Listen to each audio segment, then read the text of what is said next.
captured people's attention, which led her to well-respected New York record producer Rob Fusari.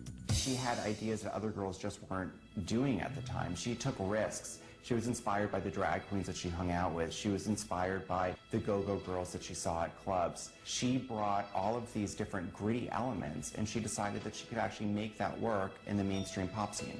It was like every day she was getting more famous. And that was the weirdest thing to experience. Like every day there started to be this excitement building around her. I remember the show that led to her production deal. We were playing a female showcase at the Cutting Room. We were kind of disappointed with how the show went in terms of like sort of industry people that were there. But one of the other performers, Wendy, came up after the show. She said, "You're incredible, that rocked. I know a producer that is gonna love you." And right there she called Rob Fusari. He was an early influence on her and really took her under his wing, and was a great songwriter and producer who just sort of collaborated with her very early on. I know that there's not the best blood between them now, but there's two sides to every story. Stephanie was intent to change her image to get publicity. She changed her name to Lady Gaga, named after the famous song by legendary rock group Queen. L.A. Reid took notice and signed her to Island Def Jam, but she would eventually get dropped. More determined than ever to make it, Gaga finally got the break that would change her life forever when she met hip-hop mogul Akon. Oh man, Lady Gaga was a gift, man. I gotta tell you, that right there was a gift. It fell dead in my lap. It's been really amazing to be traveling with Akon and having him introduce me and the record. It's really a dream come true. If L.A. Reid had not cut her from Island Def Jam, there would be a musician called Lady Gaga, but it wouldn't be what we talk about now when we talk about Lady Gaga.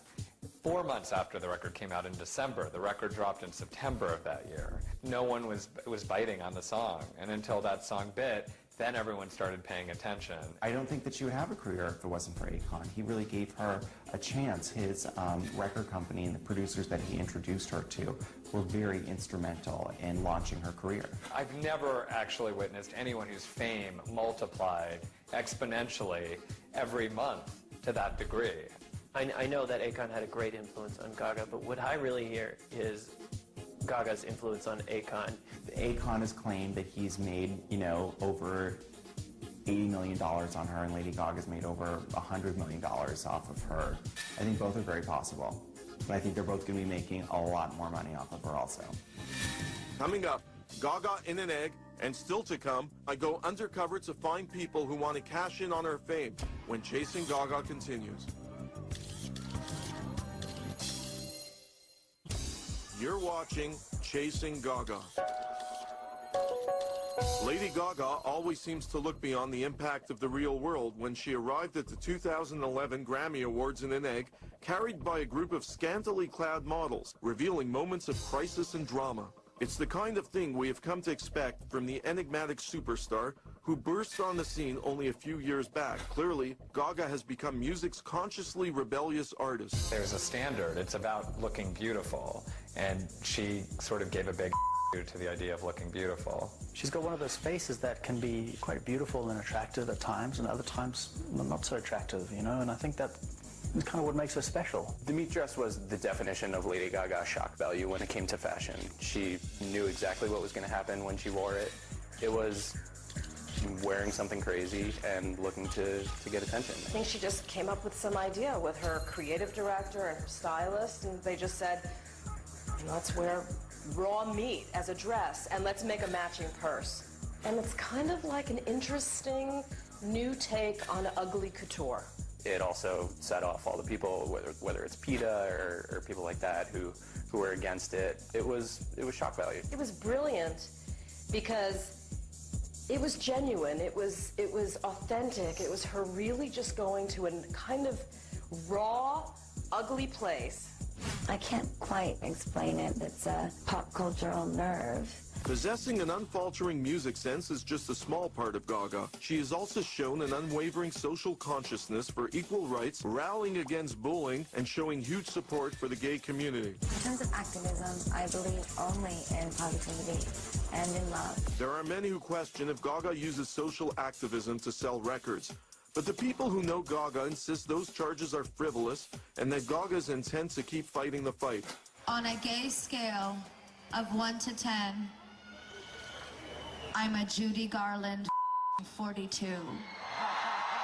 There are people that hate her in the gay community, and we've probably seen this backlash. There's this real anti-Gaga backlash, and then there's like this fervent, crazy followers. You know, it's almost like Scientology. I think she's very important to the gay community because she arrived in Washington for the equality rally. She dressed in drag for the VMAs.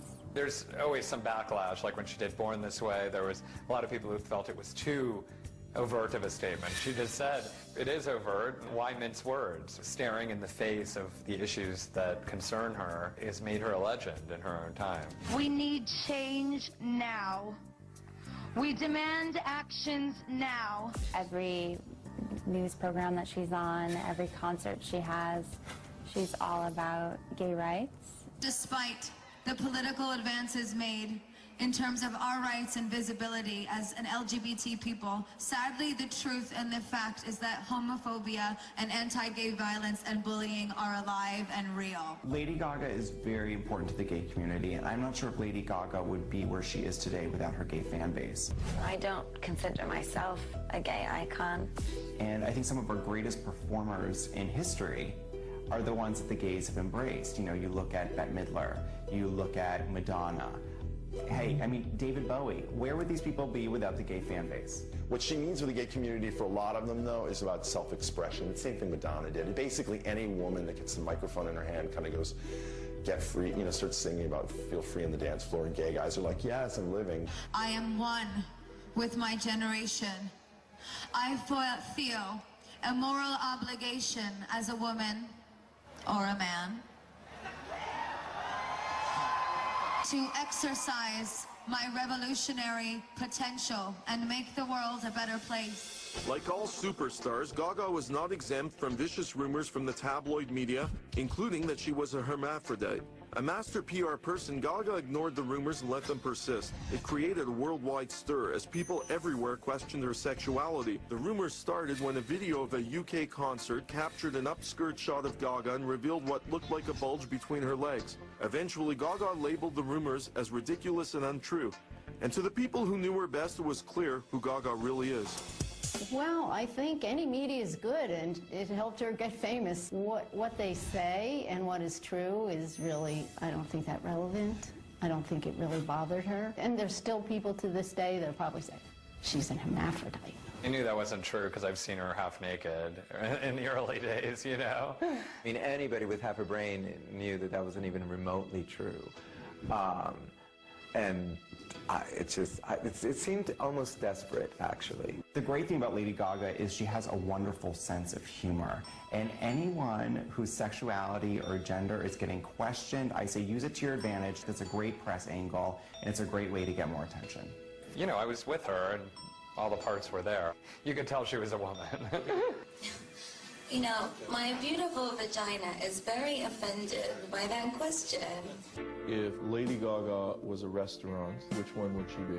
Well, it would have to be a restaurant. This is a tough question, but it would have to be a restaurant that is totally unique, because it couldn't be a chain, that the gays really liked. And I think it would probably have to be Hamburger Mary's. Maybe not a restaurant, but those kitchens where they do these incredible cakes. All the icing, and they do all this like cake icing sculptures that are just out there. Like, that's how I would equate Gaga. She's definitely not meat and potatoes. I wouldn't say she's steak, although she did wear the meat dress, which was genius. But yeah, there's a lot of sugar to Gaga. Still to come, Gaga versus Madonna, and what does the future hold for her? When Chasing Gaga continues.